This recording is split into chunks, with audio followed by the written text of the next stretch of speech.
fantastic. Das Grüne geht direkt bis hier an die Klippen. Und die Cliffs of Moher, das ist hier einer der berühmtesten Orte in Irland. Hier geht es über 200 Meter runter und wir sind unterwegs auf dem Wild Atlantic Way. Welcome und Falcher in Irland. Hier gibt es übrigens mehr Schafe als Einwohner und den größten Fjord der grünen Insel.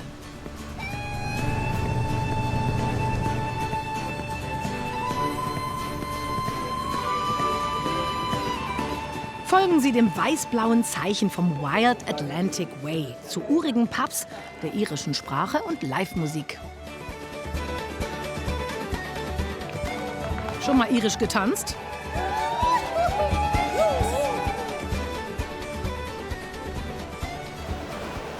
Entdecken Sie mit uns die wilden Küstenstrände und märchenhafte Traumschlösser, faszinierende Gärten und einzigartige Landschaften.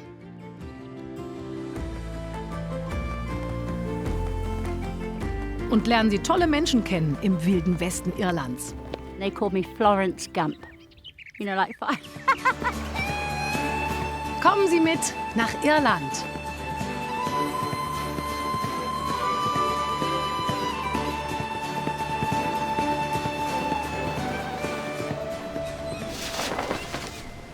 Der Wild Atlantic Way im Westen Irlands ist mit 2500 Kilometern eine der längsten Küstenstraßen der Welt.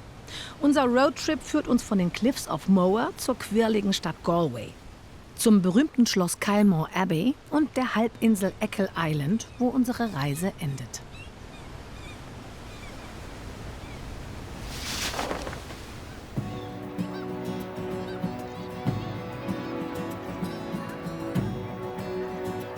Diese Felsen entstanden vor etwa 320 Millionen Jahren.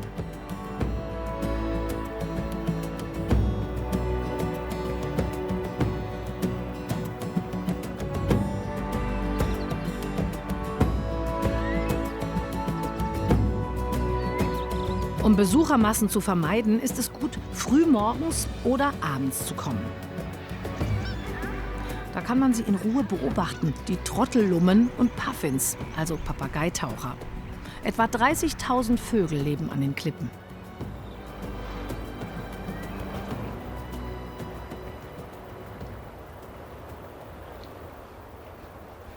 Good girl. Good girl.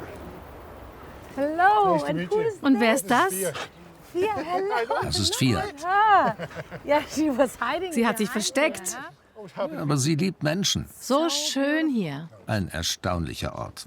Dein erster Besuch? First time. Ja, nicht in Irland, aber an der Island, but Westküste. On this west coast, yes. Komm, dann zeige ich dir mal was. Come on, Fia. Is she coming with us? Oh, whoa. Cormac ist Meeresbiologe und bietet Wanderungen an den Cliffs of Moher an. Es gibt viele Mythen und Legenden hier. Sie gehören zur irischen Identität.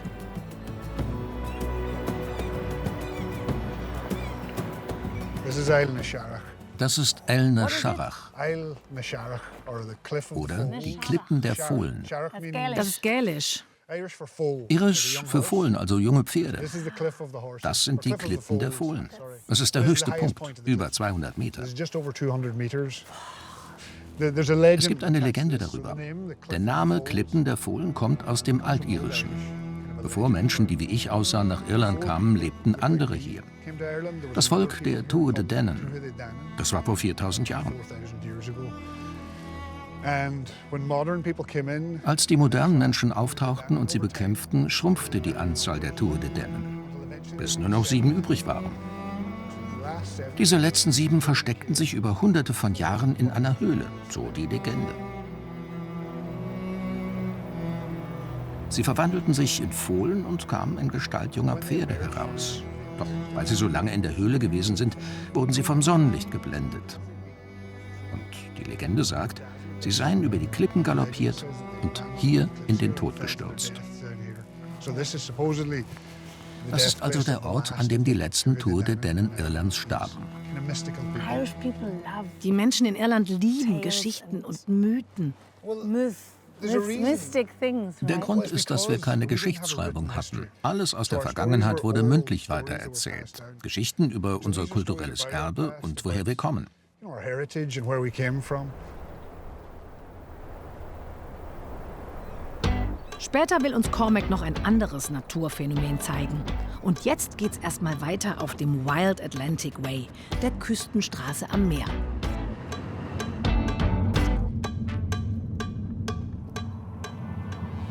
Oh, very big one.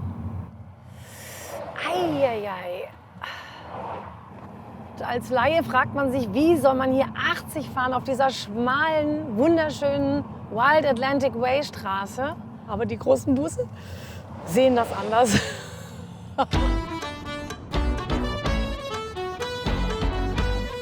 Wow.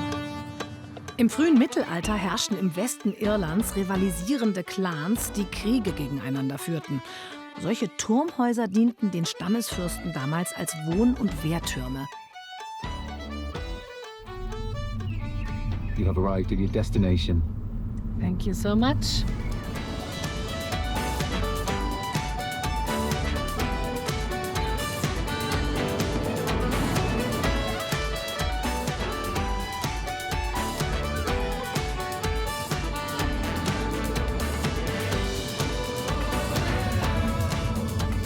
Im einstigen Fischerdorf Doolin soll es sehr musikalisch zugehen. Es liegt nur einen Steinwurf von den Cliffs of Moher entfernt.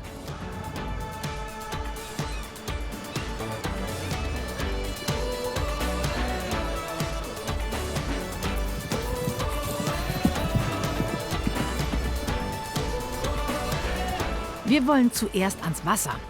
Da soll es ein sehr spezielles Erlebnis geben. Meeresalgen als Lebensmittel oder zu Heilzwecken nutzen, das machen die Iren schon lange.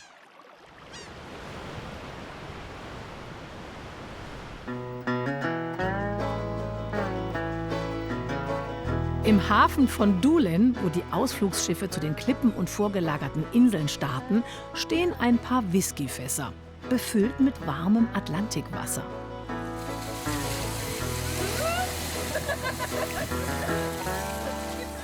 Enjoy. Mineralienreich und entschlackend soll so ein Algenbad sein. Mal sehen, ob das stimmt. Wow, oh, das ist richtig sehr wohlig schön. Nice to see you enjoying Ich sehe schon, du yourself. hast Spaß. Hard not to. Das ist richtig warm. Das ist Meerwasser, oder? Ja, heißes Meerwasser. Sehr salzig. Don't be Ja, drinking. also bitte nicht trinken. And then blue So valve kannst du fully das Wasser open ein- to turn it on or und fully back ausschalten. to turn it off. Mit 50 Grad kommt das Meerwasser aus dem Schlauch. Oh, richtig schön heiß. Oh, Enjoy. Jetzt kommt eine Ladung Seetang dazu. das ist ganz schleimig. Ganz so, wie wenn man Aloe Vera so frisch aufschneidet oder so.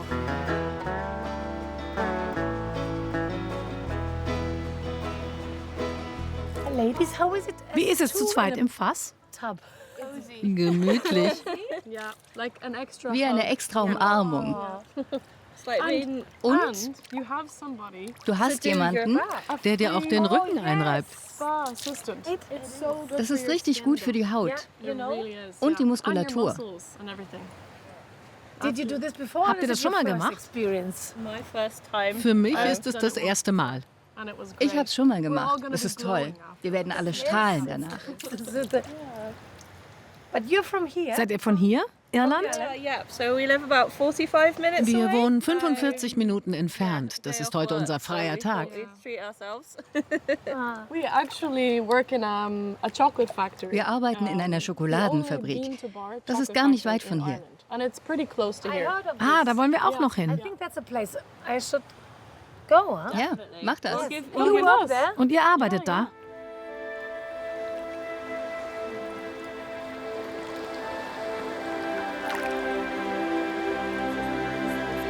Eine Stunde darf man das Seaweed Bath, das Seealgenbad, genießen.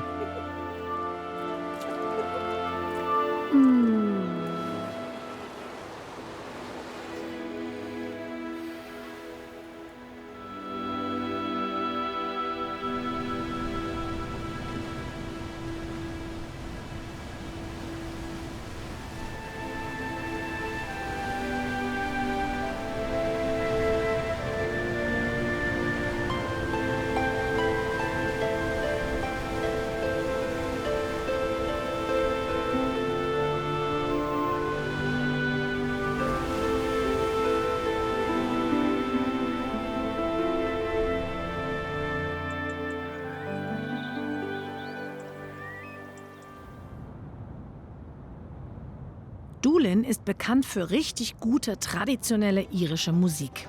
Auf 300 Einwohner kommen 4 Pubs und fast jeden Abend gibt's Live-Musik.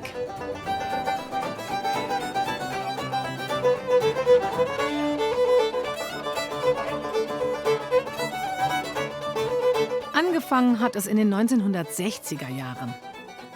Da luden 3 Brüder aus dem Ort Künstler aus ganz Irland zu einer Musiksession ein. Das wurde immer beliebter. Guinness, please? Yes. Takes a while, huh? This? Yes, okay. Now it's ready? Like this is ready? Good.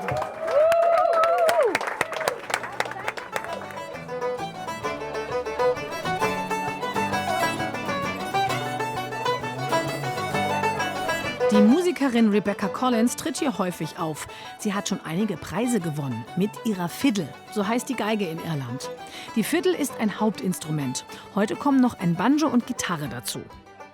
Tanzrhythmen wie diese sind ganz typisch für die sogenannte Irish Folk Music.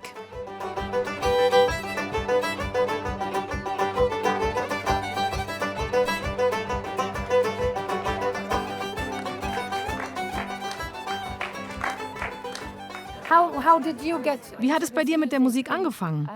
Wahrscheinlich doch schon als Kind, oder? Yeah, well, I actually started off classical violin. Ja, ich habe erst klassische Violine gelernt, etwa 2, 3 Jahre. Eines Tages bin ich an der Hand meiner Mutter an einem Pub vorbeigekommen. Das war in dem kleinen Ort, aus dem ich komme, ein Dorf namens Carrickfinn. Da hörte ich irische Musik und dachte, oh, das möchte ich machen. So habe ich gewechselt. Ich denke, irische Musik ist entspannter. Klassik ist so streng. Ich meine das nicht wirklich ernst. Bei irischer Musik geht es oft um Emotionen, richtig? Ja, Emotionen. Die Leute lieben das. Wir nennen es Crack. Ein anderes Wort für Spaß. Es ist ein irischer Ausdruck für Lebensfreude.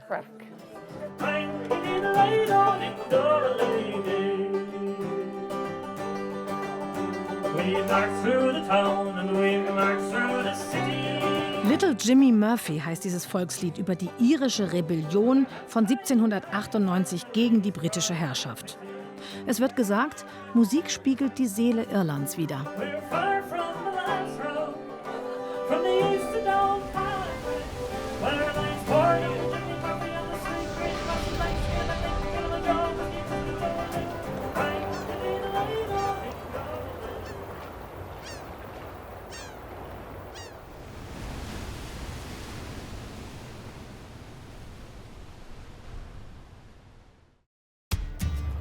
Am nächsten Tag geht's von Doolin aus in den Burren, noch ein Naturphänomen.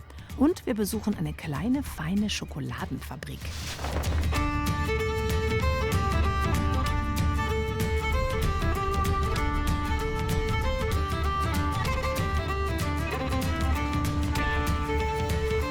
Kurz hinter Doolin erstreckt sich eine bizarre Landschaft, der Burren.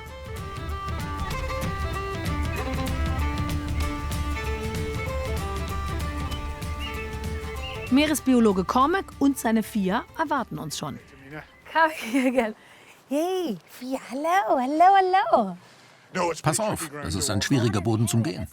Das sieht ja aus wie auf dem Mond hier. Ja, wie eine Mondlandschaft. Oder ein Betonunfall.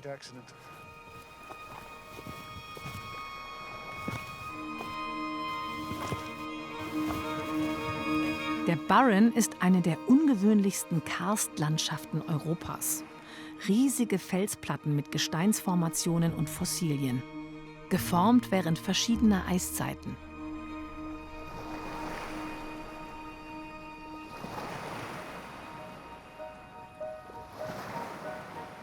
Aber zwischen den Steinplatten ist ja wieder ein bisschen Leben. Die Felsspalten dienen als Schutz für die Pflanzen. Siehst du die Fahne? Die Farne und viele andere Pflanzen sind hier vor dem Wind geschützt, denn normalerweise ist an der Westküste Irlands der Wind das Problem und er tötet diese Pflanzen ab.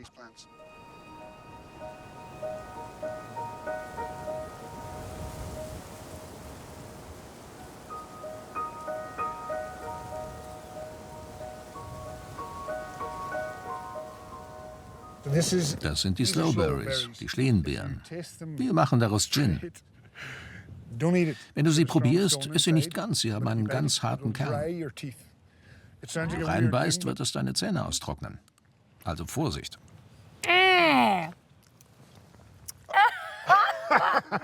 Das ist die ekelhafteste. You can feel it. Your teeth are dry. That's really. Ich hab dich gewarnt. I tried to warn you. Es wird so ganz dry, trocken. Yeah, dry. Instantly. Trocken und das zieht so alles zusammen. Und das ist so richtig bäh. Not to eat. Nichts zum Essen, aber sieht gut aus. Lassen wir die Beeren für die Gin-Herstellung stehen. What happened?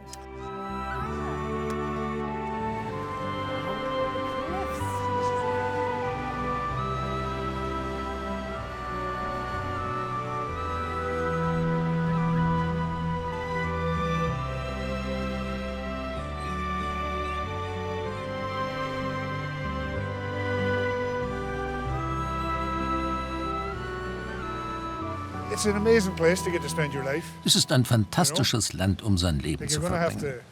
to. I used to travel a lot. Ich bin viel gereist, als ich jünger war. Mit 15 wollte ich weggehen, wollte die Welt sehen. I was talking about leaving, saying I want to go away and see the world. And I remember Neil Damals said fragte to mich me, mein Freund Neil, was machst du? Dies ist der schönste Ort auf dem Planeten. Warum willst du weggehen? Why are you leaving? Und ich sagte zu ihm, du hast noch nie deine Heimat verlassen. Woher weißt du das? And so I went away Ich bin traveling. dann rumgereist und kam zurück, weil Neil recht hatte. But I had Ich no weiß idea nicht, wie er how. das wissen So konnte. I bumped into him again. Vor kurzem habe ich ihm gesagt, du hattest recht. Ich brauchte dafür nur etwas mehr Zeit. But it took me longer to realize it. Ja. Ja, but you saw. Dafür hast du viel gesehen und konntest dich dann entscheiden. Yeah, but like I said, Manche Menschen scheinen es vorher zu wissen. Neil ist so ein Mensch, ich I nicht. didn't.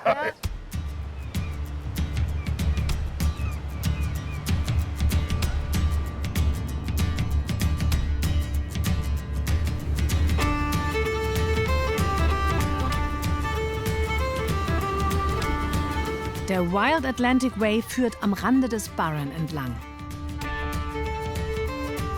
Dann verlassen wir kurz die Küstenstraße. Das ist das Schöne auf den Wild Atlantic Way, dass man immer wieder einfach Abstecher machen kann zu besonderen Sehenswürdigkeiten an die Küste, an die Klippen, in die kleinen Örtchen rein. Und zu den vielen Schlössern und Klöstern. Eine besondere Rolle spielt in Irland der heilige Patrick. Als Missionar soll er den katholischen Glauben nach Irland gebracht und viele Klöster gegründet haben.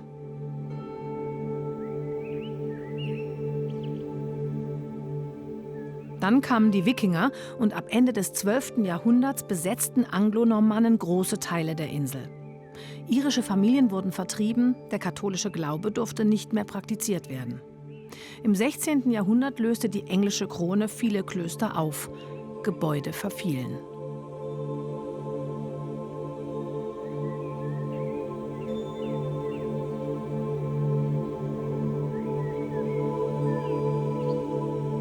Heute sorgt man für den Erhalt solcher Ruinen. Manche werden auch restauriert.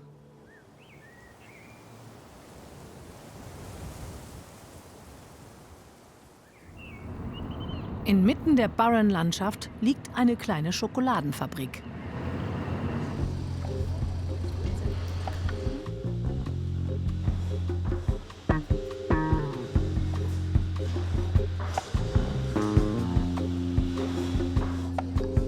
Zum Familienunternehmen gehört ein Café und ein Fabrikladen, in dem die Besucher etwas über die Herstellung der Schokolade erfahren. That's nice. Tamina, nice to meet Nice you. to meet you. How are you? Wer ist denn das? Das ist Brownie. Möchtest du reinkommen? I would love to. Sehr gerne. You again. Nicht nur von Besitzerin Kascha werden wir freundlich empfangen. Wir treffen auch die beiden jungen Frauen vom Seaweed Bath in Doolin wieder. Yes, in the street bar. Yes. Kascha kommt aus Polen und hat die Firma zusammen mit ihrem Mann gegründet. Produziert wird hier von der Bohne bis zur Schokoladentafel.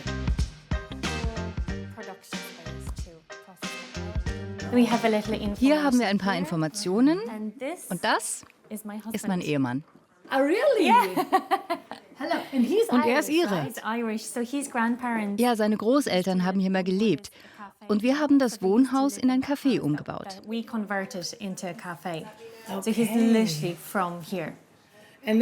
Und wie bist du denn dazu gekommen? John hat Wandertouren im Burren angeboten, weil die Region ja so toll zum Wandern ist. Und ich habe so eine Tour gebucht. Zu der Zeit wohnte ich in Dublin und er hatte so ein kleines Café, wo er nach den Touren immer mit den Leuten hinging. Für Tee, Kaffee und Apple Pie. Und du bist einfach geblieben. Und es war Silvester und da war ich mit einer Freundin und John. So lernten wir uns kennen. Und der Rest ist Geschichte.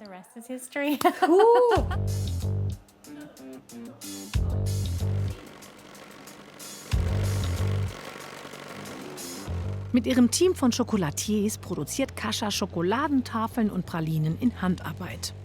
Der heimliche Star der gläsernen Schokoladenfabrik ist ein Schaf. Es hört auf den Namen Theresa.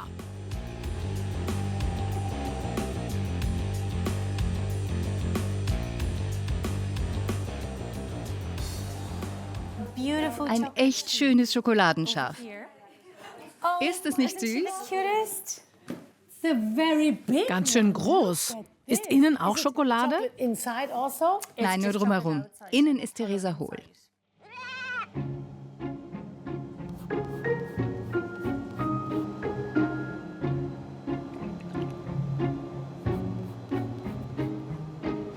Die wohl feinste Abteilung in der Schokoladenfabrik ist das Atelier.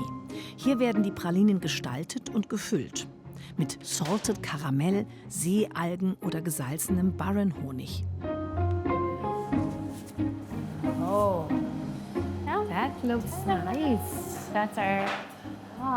And that's Mia. Und das ist Mia, sie macht all diese magischen Kunstwerke. Das ist Salted Caramel. Salted Caramel? Ja. This is our starter. Darf ich eins nehmen? Yeah. Don't you have one with a... Hast du auch welche mit einem guten irischen Whisky? Na klar, aber es ist gefährlich. Bei dieser Praline ist die Hülle aus Schokolade und das Innere ist Karamell. Oh. Caramel. So und jetzt probieren wir Salted Honey. So, but what about you then? Und was ist mit dir? Okay, Okay, meinen Favoriten gibt es gleich. Okay, salted honey, wait. Wow! There is a Da ist eine Menge Honig drin. Und jetzt den Whisky. Du hast recht. Der ist jetzt dran. The whiskey we use is Der Whisky, den wir verwenden, ist von einem lokalen Produzenten. Sehr lecker. Und es kommt eine Menge Flüssigkeit rein. put a lot of that liquid in there. Okay, so cheers. Sláinte, huh? Sláinte. What do you say in German? Prost. Prost. Okay. Yeah.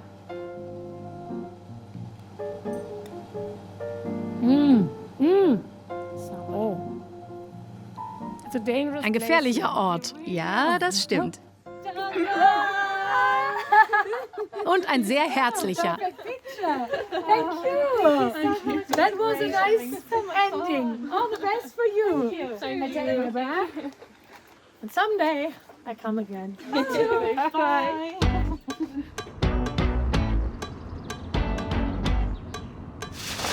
Wir fahren nach Galway, der größten Stadt an der Westküste. Auf dem Wochenmarkt probieren wir Spezialitäten, machen ein Whisky-Tasting und lernen irischen Tanz.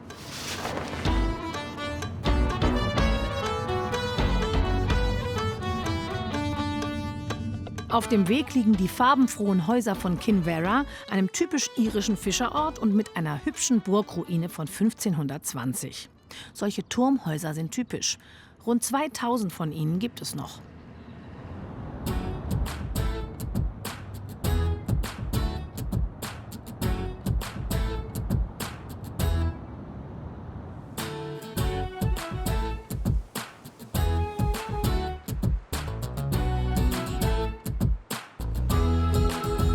Galway ist die größte Stadt an der irischen Westküste und 1/4 der Einwohner sind Studenten. Der Sänger Ed Sheeran hat sogar einen Song über die Stadt geschrieben.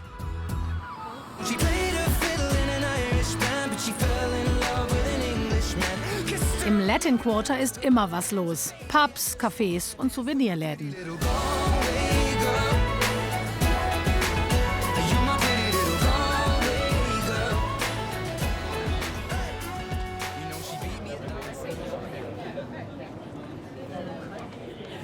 So, jetzt habe ich hier einen kleinen, knuffigen irischen Glücksbringer. Und der begleitet uns weiter auf unserer Reise.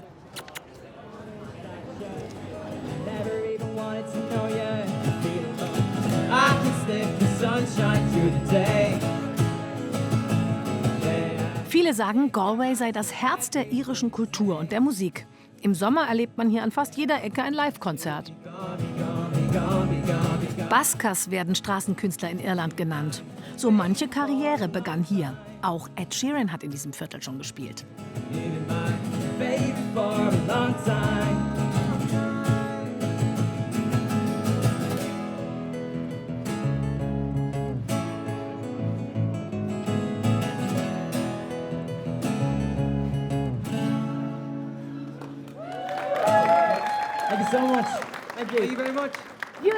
Ihr seid Zwillinge, oder?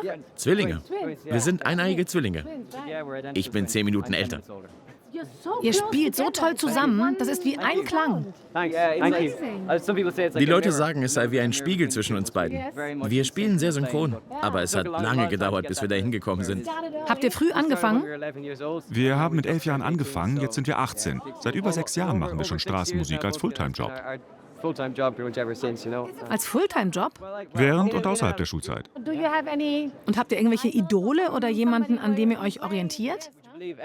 Kaum zu glauben, aber Ed Sheeran hat früher da oben gespielt. So hat er mal angefangen. Wir sind dem Erfolg also schon sehr nah. Okay, you're close.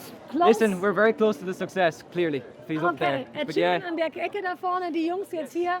Das great kommt place. gut. Yeah. So, all the best. Thank you very much. Okay, we're going to switch places for a second.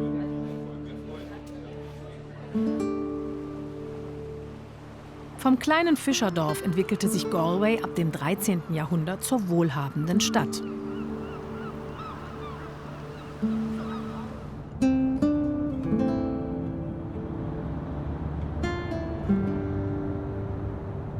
Lange stand Irland unter englischer bzw. britischer Herrschaft.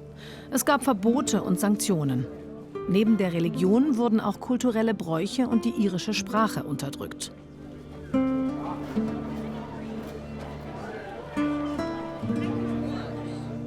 Als die englische Krone das Destillieren von irischem Whisky hoch besteuerte, wurde heimlich gebrannt.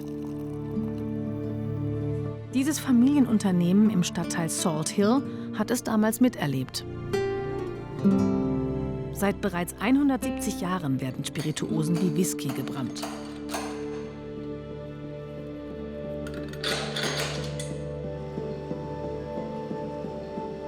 Vor dem Whisky hatten die Iren ein anderes Nationalgetränk, Poteen, ein Getreideschnaps. Auch den kann man bei einem Tasting hier verkosten. Original. And the family. And Und hier die Familie. Und das ist der Urgroßvater. Urgroßvater.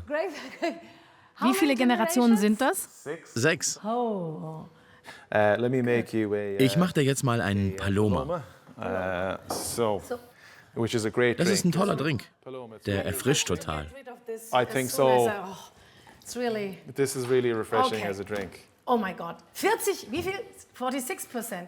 Also ist fast die Hälfte Alkohol. Gut, aber das ist jetzt, das muss so. Das gehört so. Huh? That's the way it is. Huh? That's the way it is. And Okay, Ja, das muss so. Das ist nicht viel stärker als Whisky. You really taste the cereal, and then we're using. Außer Poteen kommt noch Grapefruit Soda ins Glas. Da steckt ordentlich was drin. Oh yeah, it's Spirit really, coming out. Ja, das ist sehr geschmacksintensiv. Oi, ladies drink, huh? Well, It's a ladies and men's drink, but you know what? Okay. It's got a lovely color. Es bekommt eine tolle Farbe und der Paloma hat eine schöne Zitrusnote und ein bisschen Süße. Auch ein bisschen Schärfe vom Alkohol. But I know that you say Prost, Yes. so we say Slainte. Slainte. Slainte. Slainte. Slainte, yeah, perfect. Slainte. Good. Okay. Oh, it's a modern style, huh? Yeah. Oh, Very drinkable. good. Very drinkable. Gut yeah. trinkbar. What is this now? Und was ist das jetzt? Das ist der Poteen, ganz pur. Neat, and that way Und so you kannst du mal kind of see probieren, wie er what it's ohne actually alles like, schmeckt. By itself. So, Okay. Slainte. Slainte. So it's smooth. Es ist mild im Geschmack und hat aber trotzdem etwas Schärfe und Fruchtigkeit. And also warm. Und wärmt schön. You know, it's not totally soft on the palate. It also has. Die leichte Schärfe ist wie bei weißen Pfefferkörnern. So, do you have a word or a sentence? Hast du ein Wort oder einen Satz auf Gälisch, den du mir beibringen kannst? Absolutely. Das Wort Danke zum Beispiel. Goramahagat. Oh my God, again? Goramahagat. Goramahagat. Yeah, perfect. Goramahagat. You're a natural. Das klingt total anders. Ganz anders als im Englischen. It is. Ganz anders als im Englischen. It's a Celtic language. Es ist ganz anders, eine keltische Sprache. Perfect. Yeah, you had it. Yeah. Yeah, Goramahagat. Something else. Noch eins. So I would say maybe Ta'ahas Aram. Ta'ahas Aram. Ta'ahas Aram. Yeah, I'm happy. Oh, Ta'ahas Aram. And you notice. Wenn man im Englischen sagt, ich bin glücklich, dann spricht man von dem Gefühl selbst. Im Irischen wird es eher übersetzt als Freude ist auf mir. In Irish, the emotion is on you. Aber das ist beautiful. Yeah. So, on this beautiful language. Slánte. Prost. In Galway finden das ganze Jahr über jede Menge Veranstaltungen und Feste statt.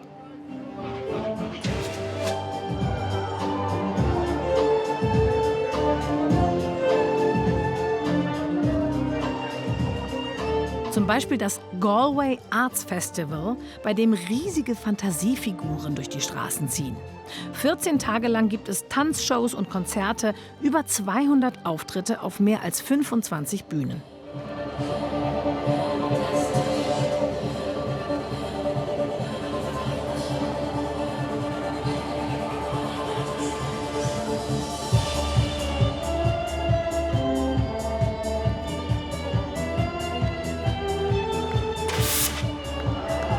Dieses Spektakel unter freiem Himmel heißt Mikrokosmos und ist sogar kostenlos.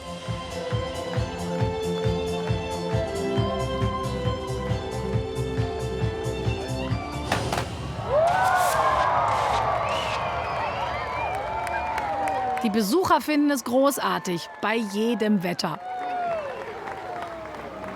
Wow, da ist der Regen völlig egal. Was ein Spektakel. Toll.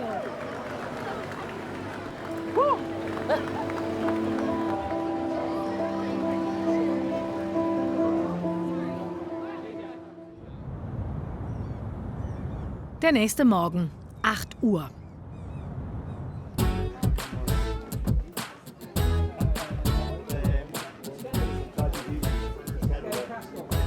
Wir sind auf dem Samstagsmarkt. Hier lernt man die Stadt von seiner kulinarischen Seite kennen. Irische Butter ist ja bei uns bekannt, aber in Galway soll es auch sehr guten Käse geben.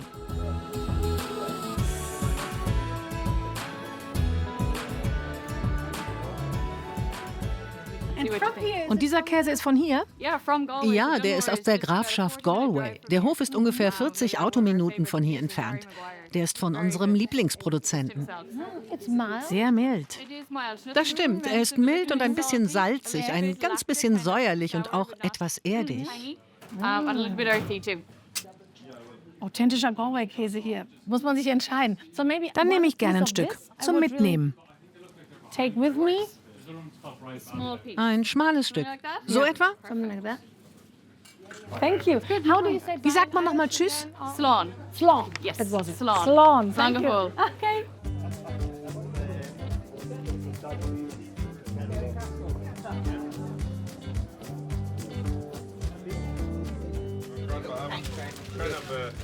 Diese Scones, da sieht man schon die speziellen Dinge, die zu Hause nicht so sind.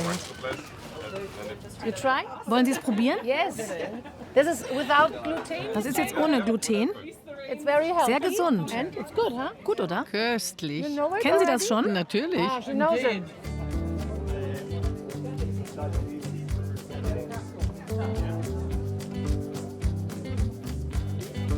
Der kleinste und der größte hier, ist das nicht ein goldiges Paar? Der Kleine ist der Boss.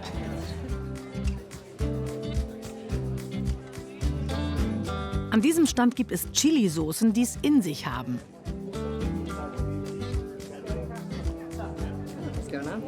Oh, it's fresh and it's... Zum Beispiel Pfirsich mit Habanero. Habanero gehört zu den schärfsten Chilischoten der Welt. Jetzt wird's ganz schön scharf hier. Oh.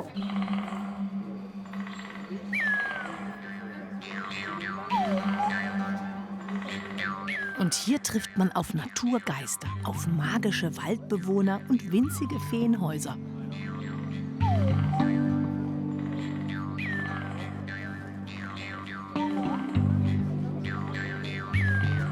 Sehr beliebt in Irland sind diese Feentüren. Das sieht toll aus. Fairy doors. Das würde ich gerne haben. Das hat sogar eine kleine Landefläche für Feen. Du kannst die Tür an einen Baum hängen. Das ermutigt die Feen, hineinzugehen. Du kannst es auch in den Garten stellen oder irgendwo ins Haus. Dann werden Feen einziehen und Glück bringen. Haben Sie selbst schon mal erlebt, dass das klappt? Ja, absolut. Unser Haus und unser Garten sind voll mit Feentüren und Feenmagie. Really? So kommt ganz viel Luck, ganz viel Glück und ganz viel Spirit von den Fairies nach Hause, wenn man sowas aufhängt. Und wenn man hier in Irland ist, irgendwie glaubt man, dass das wahrscheinlich schon Sinn macht. It's great. Thank you. All the best. Thank you. Ein Ring hat in Galway an der Westküste eine große Bedeutung. Der Claddagh-Ring. Er zeigt ein Herz, das von 2 Händen gehalten und von einer Krone geschmückt wird. Das Design stammt von einem Mann, der in Galway gelebt hat. Und die Symbole bedeuten Folgendes. Das Herz steht für Liebe, die Hände für Freundschaft und die Krone für Treue. Okay.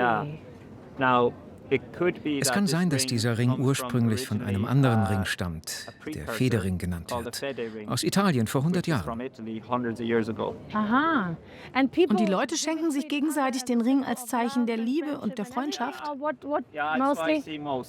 Ja, meist sind es Paare, die sie kaufen. Sehr oft sind es aber auch Mutter und Tochter. Mother-Daughter? Really? Als besondere Geste. Okay. Aber auch Freunde, die sich den Ring gegenseitig schenken. Im Grunde genommen geht es immer um den Gedanken der Liebe und der Treue.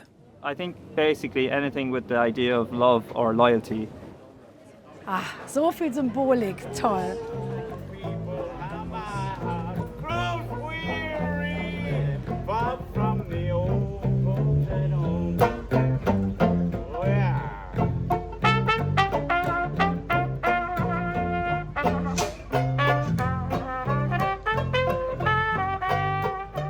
Neben der Musik spielt der Irish Dance eine wichtige Rolle hier.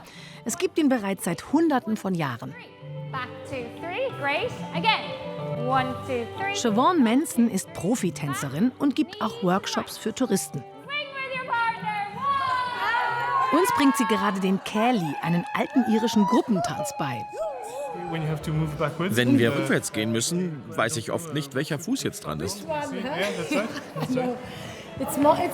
Man muss es wirklich immer wieder üben. Ich finde es auch toll, dass ihr das als Familie mitmacht.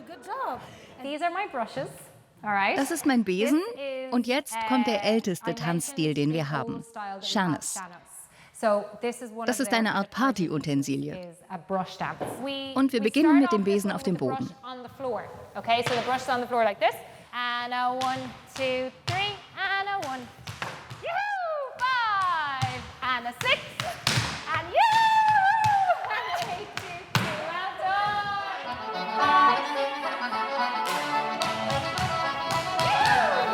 Auch der Sean-nós macht einen Heidenspaß. Und dieser Tanz wird noch heute viel auf irischen Hochzeiten getanzt.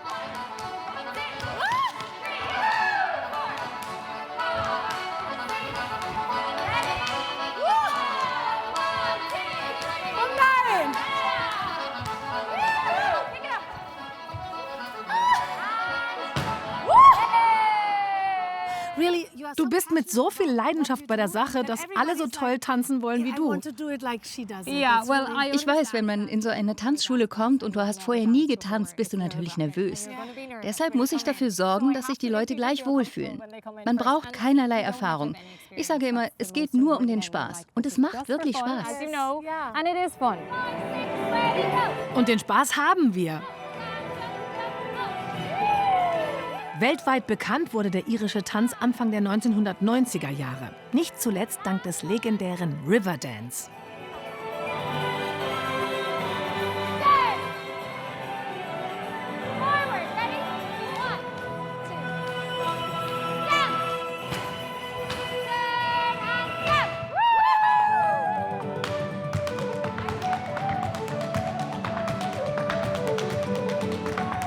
Und am Ende gibt uns Siobhan noch eine Kostprobe ihres Könnens.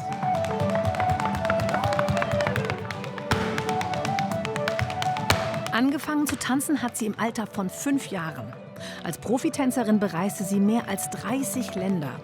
Viele Jahre war Siobhan Haupttänzerin und Solistin bei den berühmten Riverdance-Shows.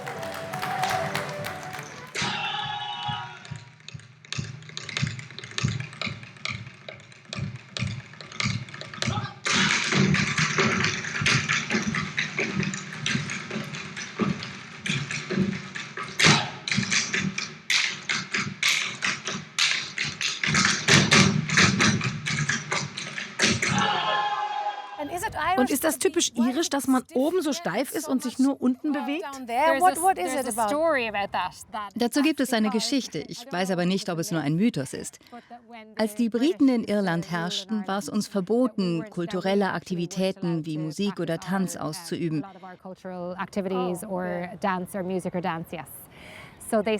Man sagt, die Leute hätten in den Häusern so getanzt.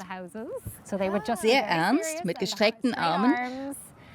Und durch die Fenster konnte man nicht sehen, dass sie tanzten, weil sie ihre Arme nicht benutzten. Sie waren einfach nur gerade nach unten gerichtet, ganz in ihrer Rolle und sehr ernst. Durch die Fenster oder Türen konnte man nicht sehen, was passierte. Aber ich weiß nicht, ob das stimmt. So thank you so much. It was a great pleasure, really. Thank you so much Great for coming. experience. And now I keep dancing.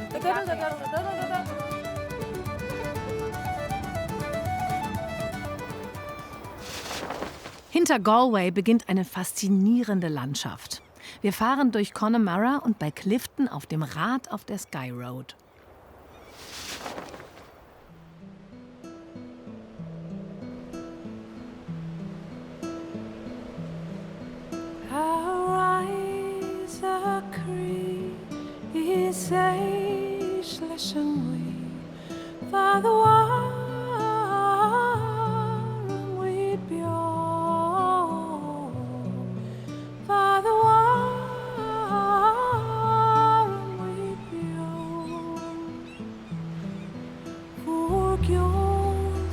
Wir machen einen kleinen Abstecher weg vom Wild Atlantic Way. Es geht vorbei an Moorgebieten und schroffen Felsformationen.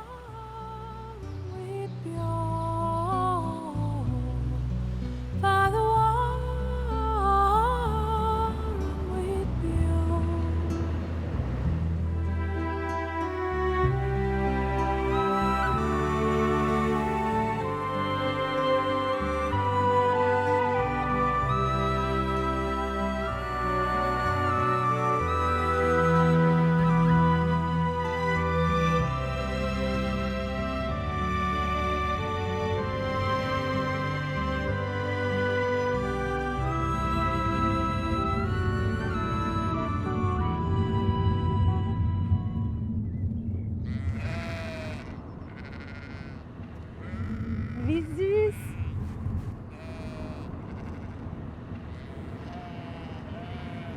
Hier überall Landschaftspflege durch die Schäfchen. Man muss gut gucken, weil immer wieder auch welche auf der Straße stehen. Ab und zu treffen wir auch auf Radfahrer und auf Menschen, die ganz anders unterwegs sind als wir. Sie hier zu Fuß, schon seit 2 Jahren. And they call me Florence Gump. Sie nennen mich Florence Gump. Das hier sind 23 Kilo. Ich habe alles dabei, was ich brauche. 3 Powerbanks, einen Kocher, extra Essen, Wasser und Wechselkleidung. Einmal ging ich an einer wunderschönen irischen Dame vorbei, die so gut roch. Ich sagte, ich vermisse meine Cremes und Lotionen. Sie sagte, komm in mein Haus auf eine Tasse Kaffee. Und sie schenkte mir 4 kleine Parfums. Ja, so nett. Man weiß nie, wem man begegnet. Man wacht morgens auf und weiß nicht, wen man trifft, wo man isst oder schläft. Man weiß einfach gar nichts. Man geht einfach los. Sie gehen den ganzen Weg zu Fuß? Ja, ich bin bisher 9.700 Meilen gelaufen, durch Großbritannien und die Republik. Überall, wo ich hinkomme, habe ich das Gefühl, bei Oma im Wohnzimmer zu sein, weil die Iren so freundlich sind. Sie sagen, zieh deine Schuhe aus, trink was. Es ist, als wäre ich Teil der Familie. This ain't Texas, ain't no hold'em. So lay your cards down, down, down, down. So park your Lexus and throw your keys up. Stick around, round, round, round, round. Stick around. And I'll be damned if I can't slow dance with you. Come pour some sugar on me, honey, too. It's a real live boogie and a real live hold down. Don't be a bitch, come take it to the floor now. Woo! Boah, diese riesigen Hortensienbüsche, das erinnert dann wieder so ein bisschen an die Bretagne.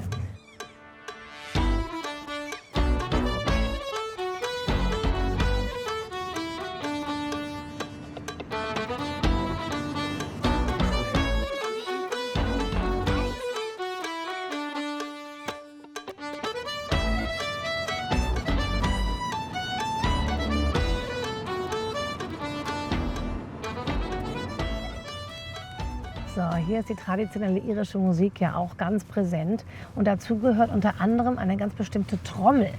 Und solche Trommeln werden hier noch gebaut. Das ist Malachi Kearns, unter Volksmusikern besser bekannt als Malachi Boran. Ist gut. Er stellt eines der ältesten Produkte Irlands her. Die Boran ist ein wichtiges Instrument für die traditionelle irische Musik. Eine Rahmentrommel mit Ziegenleder, das nach einem besonderen Verfahren per Hand bearbeitet wird.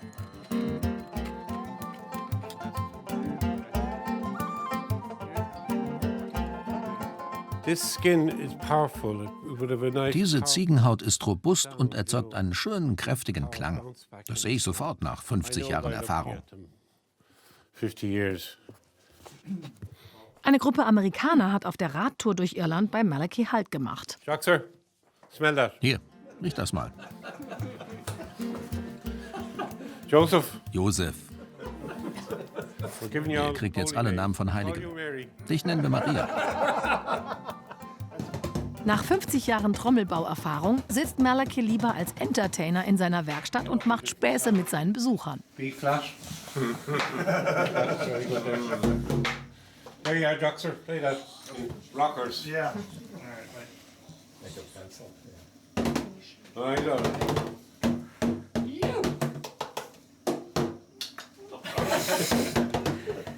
Es gibt doch noch Hoffnung für dich als Musiker.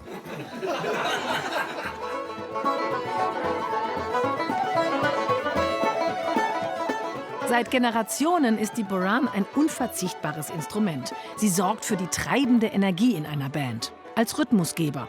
Auch in diesem beliebten Pub in Galway City.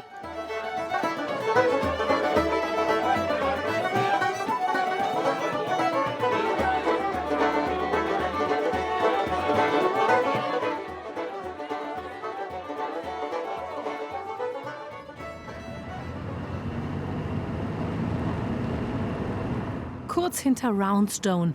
Wer auf dem Wild Atlantic Way unterwegs ist, kann Traumstrände entdecken. Das hier ist so einer.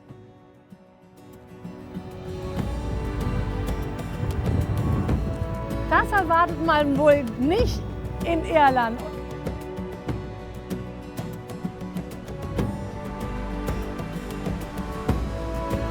Tatsächlich gibt es an Irlands Westküste unzählige Strände. Von geschützten Buchten zum Baden bis zu weiten Sandstränden, wo sich an Sonnentagen auch viele Surfer tummeln.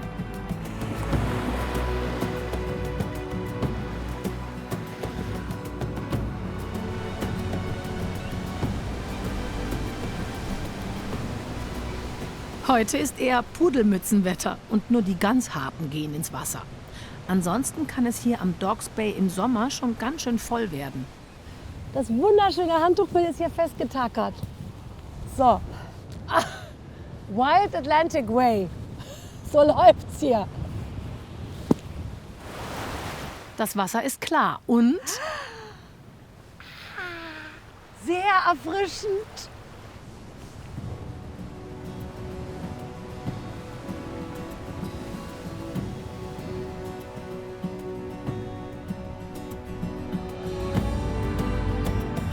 wir fahren weiter auf Irlands Küstenstraße. Den Wild Atlantic Way gibt es seit 2008. Ein Projekt der irischen Tourismusbehörde. Einzelne Strecken an der Westküste wurden miteinander verbunden. So entstand eine über 2500 Kilometer lange Panoramastraße.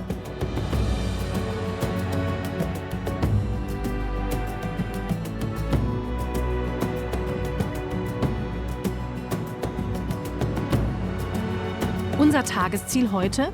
Die Sky Road. Diese Straße ist einzigartig. Sie führt scheinbar direkt in den Himmel. Das ist echt fantastisch hier. Hei, hei, hei. Und hier hat man das Gefühl, man könnte gleich abstürzen.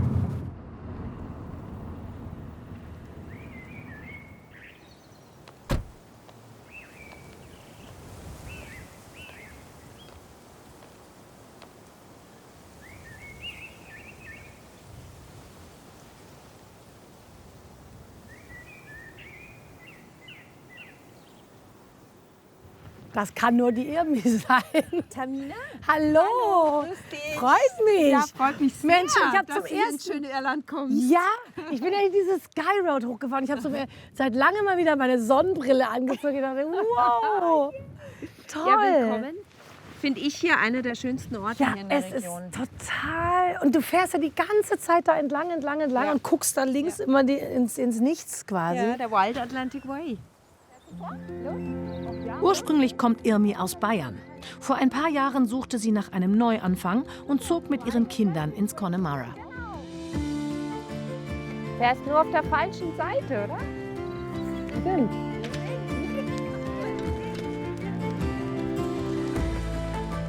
So eine Radtour auf der Sky Road, wie wir sie machen, kann man übrigens auch buchen.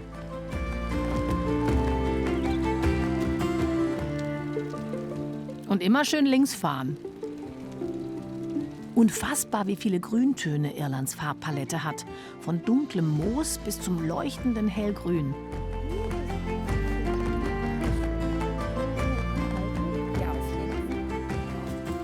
Und duftet auch. Es ist ja hier wirklich so üppig auch, ne? Was hier alles wächst und duftet. Und wie still es hier ist. Das ist eben schön. Okay. Das ist Irland. Ist es das hast du Irland, was du, die kleinen Dinge, hast du in Irland schon kleine, schöne Dinge entdeckt? Das sind die kleinen Dinge. Ja, das sind die Menschen. Tamina, das sind die Menschen, das sind die kleinen Dinge, es ist die Ruhe. Die Menschen sind unglaublich nett. Und das Schöne ist nicht alles so perfekt. Ja. Wie kommst du denn mit dem Wetter klar? Es ist ja schon wild teilweise. Wild, Ne? wild. Also im Winter ist es sehr, sehr wild.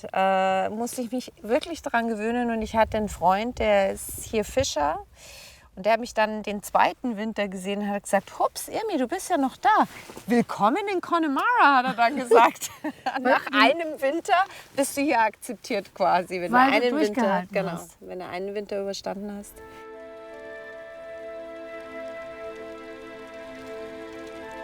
–15 Kilometer lang ist die Sky Road. Und wenn man sie am frühen Morgen oder am späten Nachmittag entlang fährt, hat man diese Himmelsstraße schon mal ganz für sich.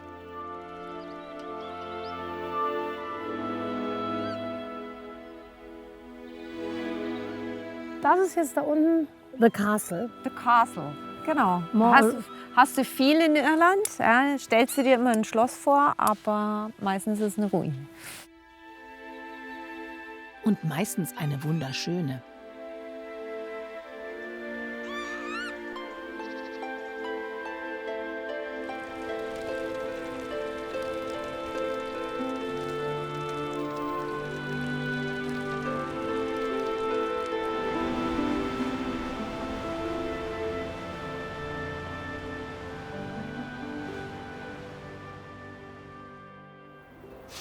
Heute besuchen wir das romantische Schloss Kylemore Abbey, erleben den Killary Fjord bei einer Bootsfahrt und lernen eine berühmte Geigenspielerin kennen.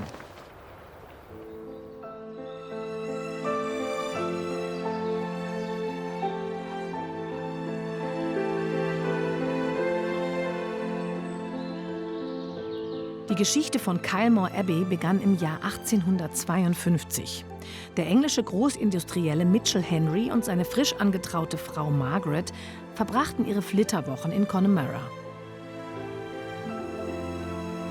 Bei einem Picknick am See träumte Margaret davon, wie schön es wäre, hier zu leben. Aus dem Traum wurde Wirklichkeit. Mitchell ließ Margaret ein prächtiges Schloss über dem See bauen. Sie bekamen 9 Kinder.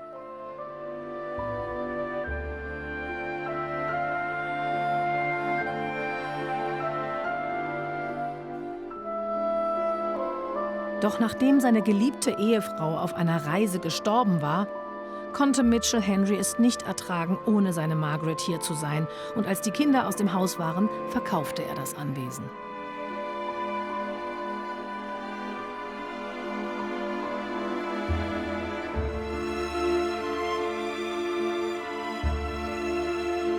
Nach mehreren Besitzerwechseln wurde das Schloss zum Benediktinerinnenkloster.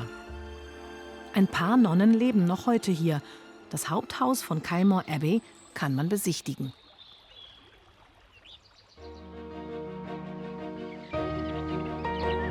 Zum Schloss gehört der Wallet Garden, ein viktorianischer Mauergarten mit 24.000 Quadratmetern, der größte in Irland.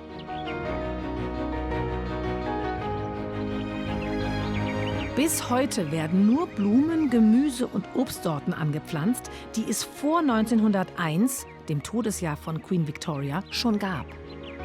Also der Regen, der hat doch was Gutes. Ja, ne? Also wir haben ja viel Regen. Heute Morgen hat es noch geregnet, jetzt scheint ein bisschen die Sonne. Und ja, wir haben, ich nenne die unsere Regentouristen. Die kommen wirklich vom Kontinent, also Portugal oder Frankreich, wenn es sehr heiß ist. Die kommen zu uns und ja, um die Grüne zu genießen. Ja. Wirklich. Man muss ja dazu sagen, dass damals nichts hier, also es war gar nichts hier. Nicht mal Bäume waren hier? Nee. Vor über 150 Jahren wurden über 300.000 Bäume gepflanzt. Mensch. Kylemore ist eigentlich Koimor und heißt großer Wald.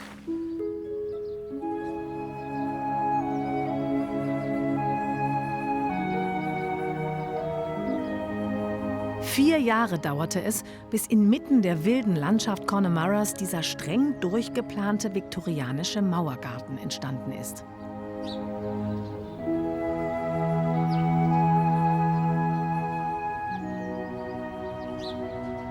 Das sieht ja toll. Und dahinter aber jetzt, guck mal, das ist doch... Das ist alles Gemüse. Ja. Also man hatte damals, wollte den Gemüsegarten nicht so zeigen, das war ja ein Produktionsgarten. Aber es war ein sehr smelly, also ein bisschen gestunken sozusagen mit den ganzen Pferdemist und Dünger und Seegras und was auch immer da genommen wurde. Und dann waren viele Männer da auch, die natürlich auch alle geschwitzt haben und so richtig gearbeitet haben, genau. Wollte man aber nicht unbedingt zeigen.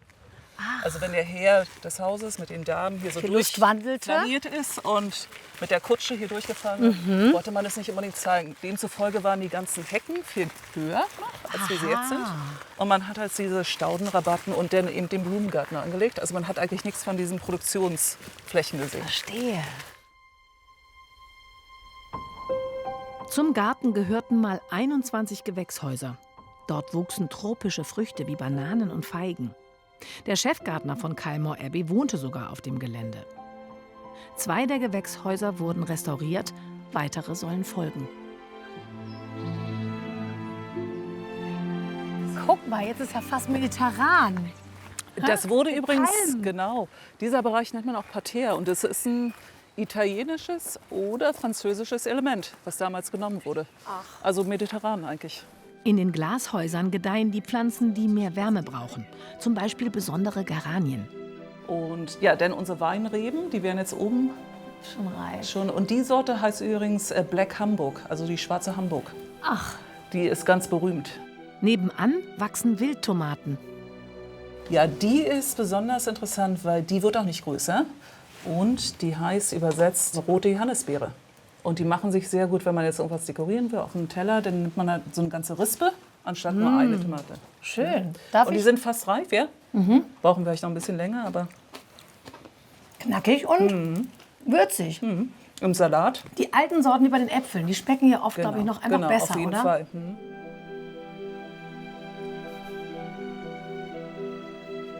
Früher waren auf Kylemore Abbey 40 Gärtner beschäftigt. Heute sind es nur noch 8 Frauen und Männer.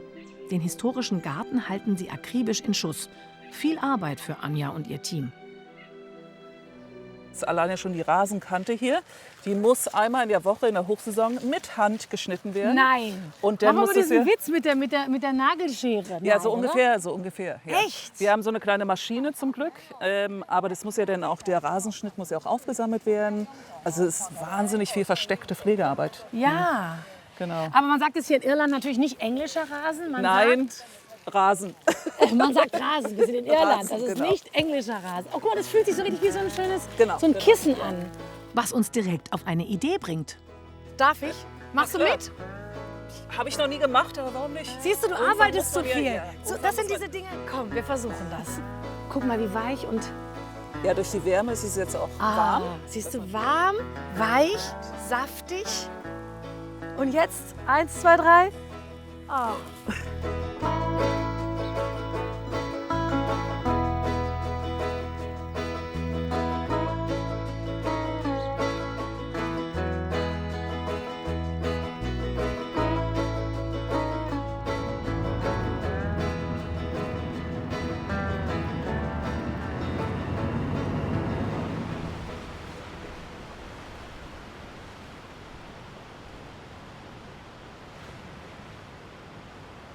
Wir sind mit Irmi verabredet am Anleger zum Killary Fjord. Aber dann... Oh nein, das ist ein ganz schlechtes Geräusch. Weil nämlich hier ein Loch ist. Und das Ganze irgendwo kommt hier. Oh nein, und es wird immer platter und platter. Sofort ist Hilfe da. Irmis Chef und der Schäfer Gabriel. Der will sich um den platten Reifen kümmern. Okay, we're good to go. Say bye-bye to your car. Okay, bye bye. Okay, tschüss Auto. Bitte behandle es gut. Oh Gott. Gabriel versucht jetzt, das irgendwie an die Seite zu fahren, trotz plattem Reifen. Und irgendwie das zu wechseln, glaube ich. Hilfe in der Not. Aus der Not wird wieder was anderes Nettes. Ich liebe das. Ja, toll. Während Schäfer Gabriel sich am Reifen zu schaffen macht, fahren wir jetzt mit Irmis Chef zum Anleger. Los! Los! Whoop. That's the boat. Mit dem Boot wollen wir über den Fjord fahren und später am Ufer entlang zurückwandern. Diese Tour kann jeder so buchen.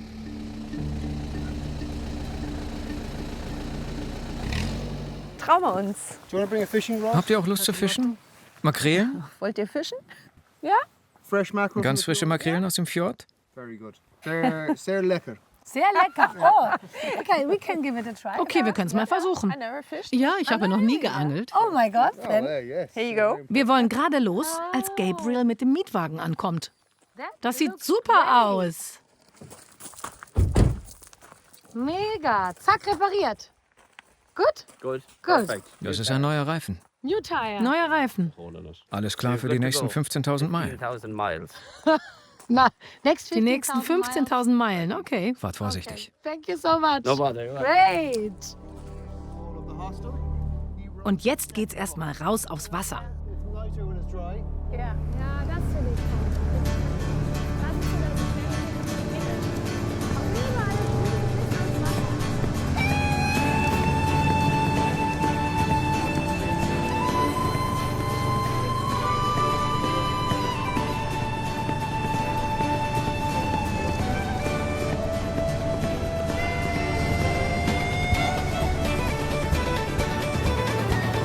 Fahr bitte nicht so schnell. Das ist doch total langsam.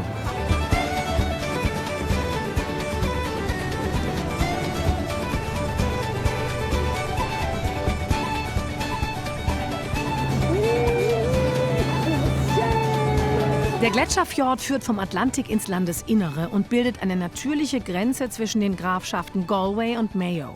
Hier leben Otter, Kegelrobben und Seehunde und auch viele Makrelen. That's it. And that's enough. Jetzt kannst du die Angel wieder etwas bewegen. Jigging again. Gibt's kein spezielles irisches Gebet für Fisch?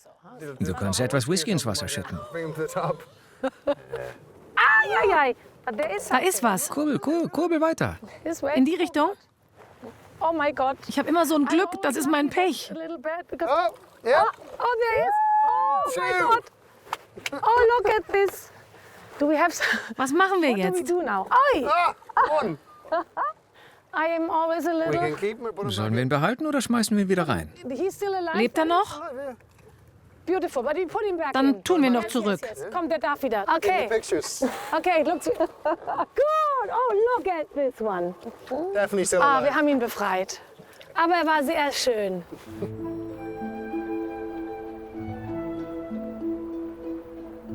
Auch Lachse gibt es jede Menge an der irischen Westküste. Neben einem großen Bestand an Wildlachs wird viel Biolachs in nachhaltiger Aquakultur gezüchtet.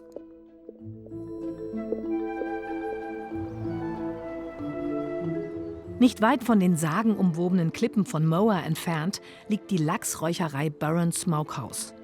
Hier werden die Fische für den Verkauf verarbeitet. Zunächst muss der Lachs durchgesalzen und auf diese Weise konserviert werden.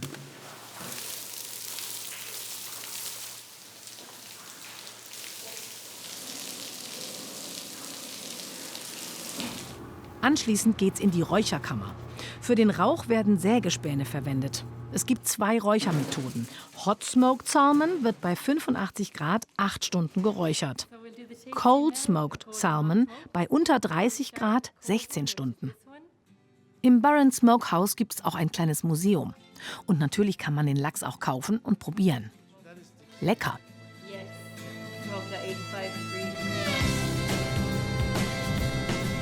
Für uns geht's weiter auf dem Killary Fjord.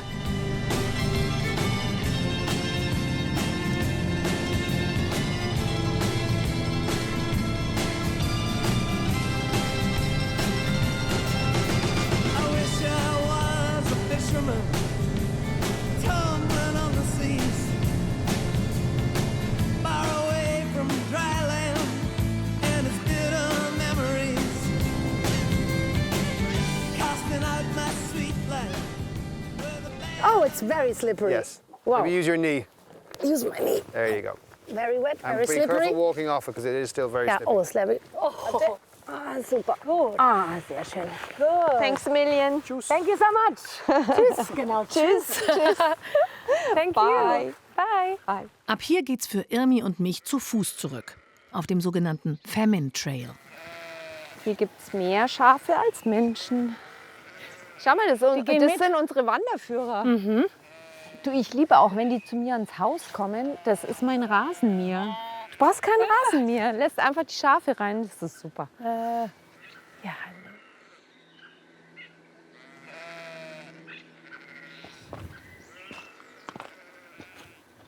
Wirklich viele Menschen gestorben. Und Irmi, wieso heißt jetzt dieser Weg hier Famine Trail? Das hat mit der Geschichte zu tun, ne? Ja, also hier war eine ganz, ganz große Hungersnot. Und eben gerade hier an der Westküste in Connemara. Connemara war ja das Armenhaus von Irland. Weil du hier nie wirklich, also der Boden ist nicht fruchtbar genug, damit du alles anbauen kannst. Jetzt haben die angefangen, Kartoffeln anzubauen und haben spezielle Beete angelegt. Das sind diese sogenannten Lazy Beds. Die siehst du hier gegenüber. An diesen Hügeln hat man Kartoffeln angebaut. Ja, also auch an diesen Felsen. Steilhängen. Und es ist, ich meine, die hießen Lazy Beds, ja, Faulpelzbeete übersetzt. Ja, aber mit Faulheit hatte das nichts zu tun, weil letztendlich das eine Wahnsinnsarbeit war. In den Jahren 1845 bis 1849 wurde die Kartoffel, das Hauptnahrungsmittel der ärmeren Bevölkerung, weitgehend vernichtet, vor allem durch die Kartoffelfäule. Viele Menschen waren gezwungen, ihr Zuhause zu verlassen. The Great Famine, die große Hungersnot, so wird bis heute diese Katastrophe genannt. Trotzdem wanderten weiter riesige Mengen an Lebensmitteln nach Großbritannien. Butter, Getreide, Vieh wurden exportiert. Irland war damals Teil des Vereinigten Königreichs, der reichsten und mächtigsten Nation der Welt. Infolge der Hungersnot starben mehr als 1 Million Menschen, etwa 12% der irischen Bevölkerung.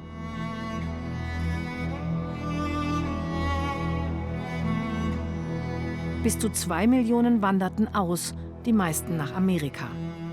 An Bord sogenannter Sargschiffe. Die Überfahrt auf den überfüllten Booten war gefährlich. Etliche starben unterwegs an Krankheiten und Unterernährung. Bis Mitte der 1950er Jahre galt Irland als eine der ärmsten Gegenden Westeuropas. Und die große Hungersnot gehört zu den finstersten Epochen der irischen Geschichte.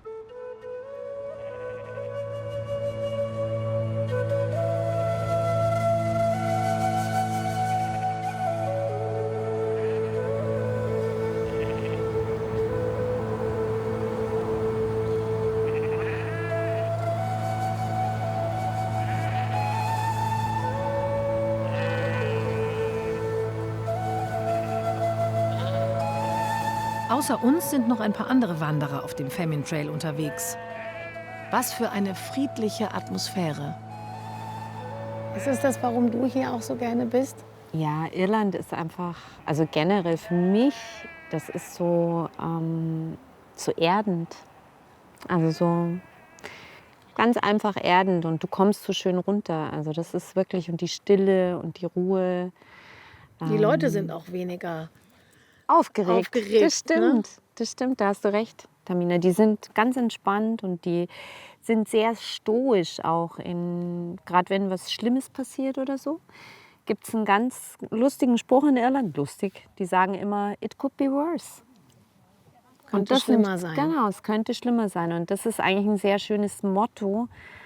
Und immer wenn ich dann so aufgeregt bin, oder dann rufe ich mir das immer wieder auf und denke mir, ja, nee, die haben recht, could be worse. Haben wir irgendwas Picknickmäßiges dabei? Ja, weil du hast es dir auch verdient. Ich finde, das ist immer was Nettes, wenn man hier so irgendwo sitzt. Ja, ich habe dir hier noch Scones mitgebracht. Ja, kennst du Scones? Ich mag es am liebsten einfach nur mit Butter. Mit Butter, oder? Machen wir das manchmal mit Ah ja, oder du brichst es ab und ja. die Butter drauf. Ich liebe ja Butter. Ich finde das ja hier so lecker.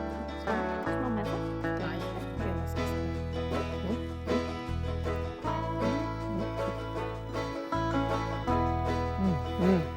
Gut. Sehr fein. Und dann treffen wir Schäfer Gabriel wieder, unseren Retter in Sachen Reifenpanne. Er hat hier einen kleinen Hof.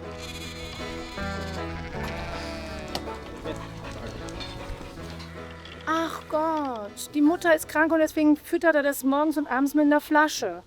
Weil die es nicht schafft. Deswegen ist es ein kleines Flaschenbaby. Deswegen ist es wahrscheinlich, that's why it's so friendly. Deswegen ist es so entspannt. Oh. Did you give him a name or her? Barney. Barney. Barney. Also Barney, ich wünsche dir noch eine gute Zeit hier in Irland.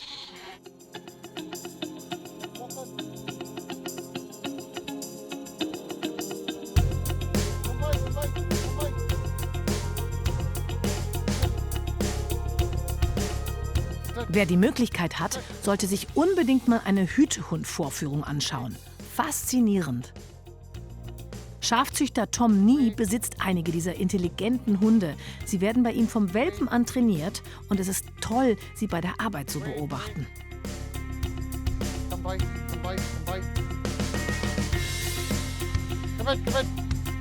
Besucher dürfen Tom und seinen Border Collies beim Eintreiben der Schafe zusehen. Man erfährt so einiges darüber, wie Menschen und Hunde zusammenarbeiten.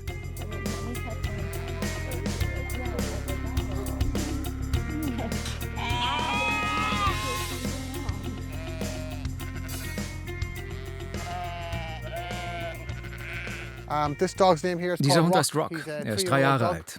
Ich habe ihm ein paar grundlegende Kommandos gegeben. Komm her bedeutet links, weg von mir bedeutet rechts. Führ mich bedeutet vorwärts und langsamer oder Stopp bedeutet anhalten. Ich habe ihm also Kommandos gegeben und er hält dabei immer Blickkontakt mit den Schafen.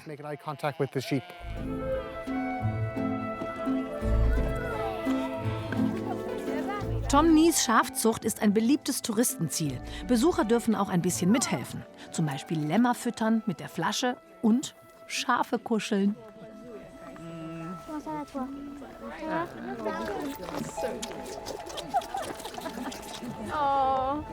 Oh my God. You're cute. Yes, you are. Oh my God. Die Killery Sheep Farm ist seit Generationen in Familienbesitz und hat die eindeutig schönste Aussicht auf den Fjord.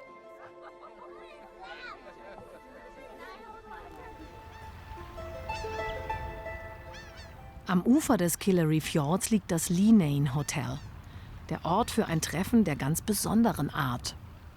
Oh, Liz? Oh my God! Du siehst super aus. Danke, du auch. Schön, dich zu treffen. How are ya? Ich will dir was sagen jetzt. Here we go. Okay. Oh, here we go. Also ich bin ein bisschen aufgeregt, weil das ist Liz Kane von den berühmten Kane Sisters. Die haben die ganze Welt getourt, letztes Jahr noch einen Riesenpreis gewonnen und sie kann es wirklich, Fiddle spielen. Also ist eine richtige professionelle Musikerin. Die Schwestern Yvonne und Liz Kane, auch Kane Sisters genannt, sind ein Geigenduo aus Letterfrack, Connemara. 2024 erhielten sie als Gruppe des Jahres eine der höchsten Auszeichnungen für traditionelle irische Musik. Das Fiddlespielen haben sie von ihrem Vater gelernt. Als sie noch ganz klein waren, hat er sie unterrichtet.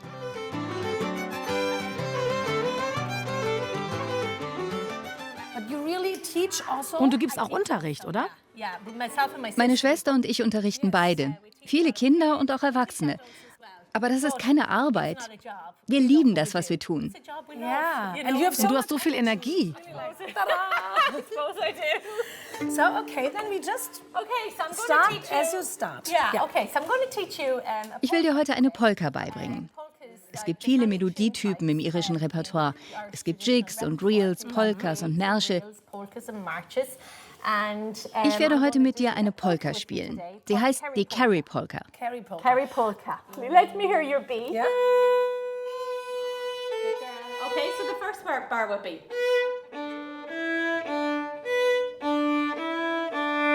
Yeah, you got it. Excellent.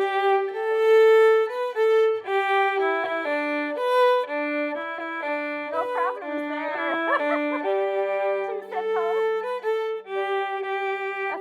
Das ist richtig gut. Und was mache ich mit dem Bogen? Nimm den Bogen so und gib den Rhythmus rein, aber verwende kein Vibrato. Jetzt kommt der zweite Part.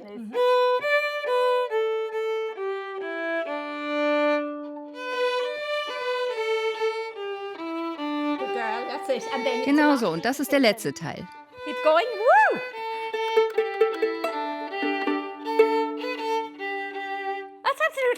Das ist fantastisch. Das ist brillant. Aber das wird ja dann immer noch. Oh my God, that's really, really good. Really good. Das ist schon toll. Es sind ja nicht viele Töne, aber es klingt gleich irgendwie irisch. But you are really into the Irish way already with so many, so few, right? Let's play the whole thing together. Okay, lass es uns zusammenspielen. Beide Teile hintereinander. Okay. 3, 4.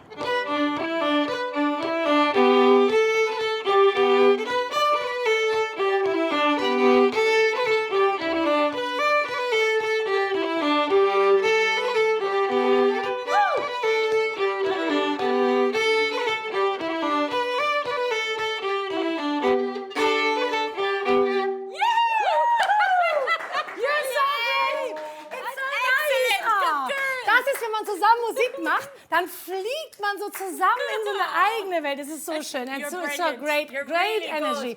Und ich muss noch ganz kurz, behind the scenes habe ich erfahren, Ihr Cousin ist auch ein ganz berühmter. Who is your cousin? Wer ist nochmal dein Cousin? Mein berühmter Cousin, auf den wir sehr stolz sind, ist der Fußballer Harry Kane. So you're really Ihr seid ja eine sehr talentierte Familie. Ja, ein bisschen talentiert. Sportler, Musiker. Bin sehr glücklich über unser Treffen. Danke für dieses Irland-Gefühl. This Irish feeling.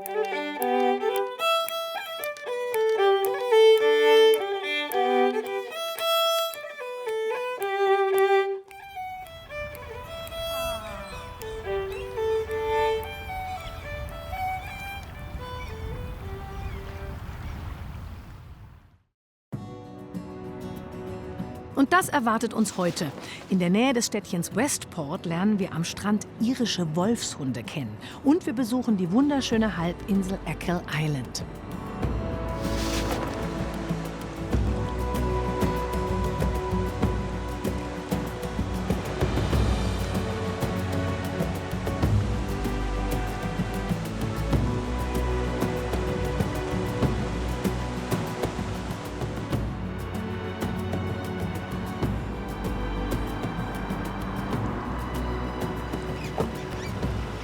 Kurz hinter der Grenze zur Grafschaft Mayo steht ein Mahnmal. Zum Gedenken an die Menschen auch in anderen Teilen der Welt, die unter Armut und Hunger leiden. How can men feel themselves honored by the humiliation of their fellow beings? Ja, wie können sich Menschen geehrt fühlen, indem sie andere demütigen? Das hat sich Gandhi schon gefragt. Das ist so ein Ort hier, wo Vergangenes einen großen Bogen macht und eine Verbindung herstellt zum Hier und Heute und dieser Welt.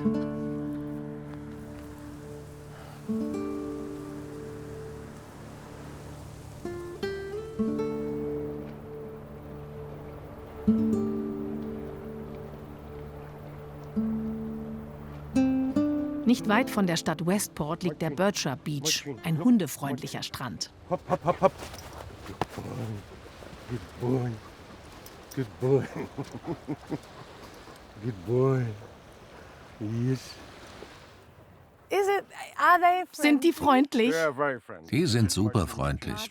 Das hier ist Margin. Oh mein Gott, oh mein Gott. Das sind die größten Hunde, denen ich je begegnet bin. Die Leute begrüßen wahrscheinlich immer deine Hunde zuerst. Hallo Aiden. Aiden, oh mein Gott. Martin and? Spur. Irische Wolfshunde, Irish Wolfhounds, sind die größten Hunde der Welt. Bei einem Strandspaziergang erzählt Aiden Besuchern Geschichten über diese außergewöhnliche Rasse.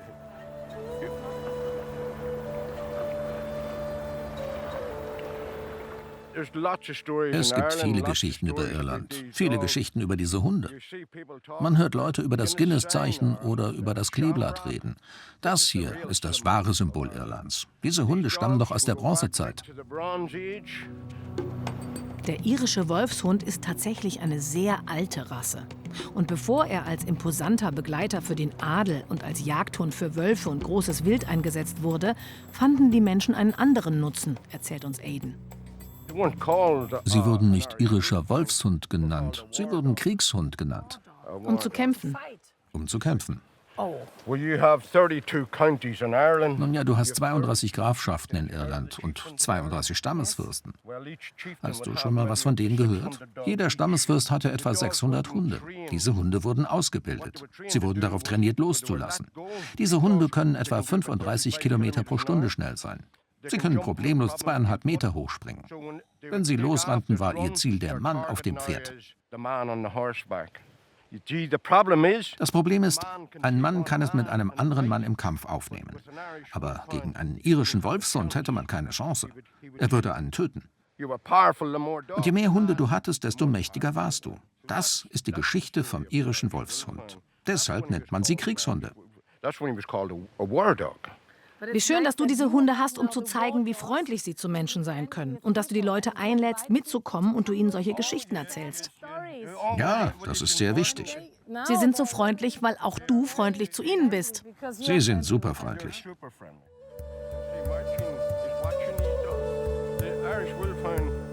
Der Spaziergang mit Aiden und seinen sanften Riesen dauert etwa 90 Minuten. Wirklich spannend.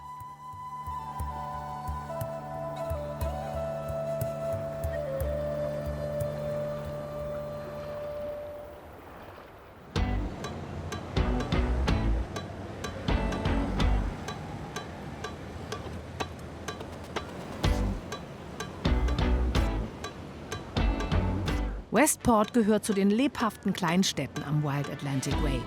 Bekannt für seine mit prachtvollen Blumen geschmückten Straßen und für seine Häuser im gregorianischen Stil.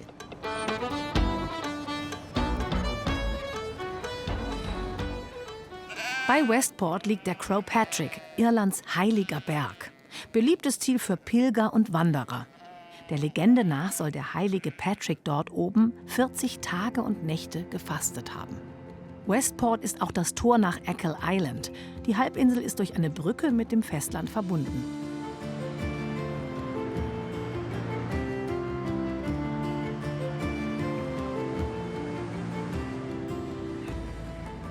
Der deutsche Schriftsteller Heinrich Böll fand auf Achill Island Mitte der 1950er Jahre eine zweite Heimat. Er kaufte ein Cottage und kam viele Sommer auch mit seiner Familie hierher.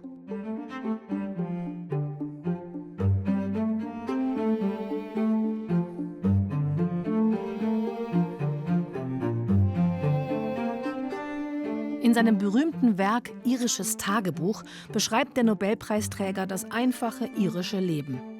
Böll fühlte sich verbunden mit der Landschaft, den Iren und ihrer Geschichte. Bis 1983 war Achill Island ein besonderer Rückzugsort für ihn. Also hier ist, finde ich, ganz besonders viel Irland. Grün bis ans Meer und dieser tolle Wild Atlantic Way, der direkt am Wasser entlang führt. Das ist eine ganz, ganz tolle Strecke hier. Und immer wieder Schafe.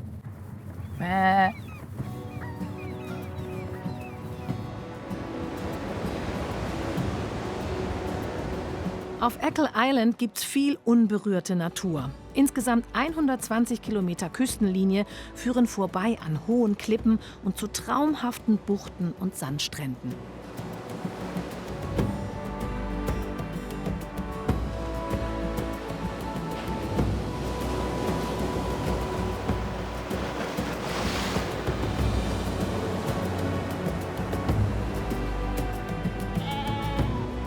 Es ist die letzte Station auf unserer Reise auf dem Wild Atlantic Way. Was für eine wunderschöne grüne Insel. Und zwei von den irischen Lebensweisheiten nehme ich auf jeden Fall mit. Einmal, it could be worse, könnte schlimmer sein. Und das andere, wenn dir das Wetter nicht gefällt, dann warte einfach 10 Minuten. Bye bye und bis zum nächsten Mal.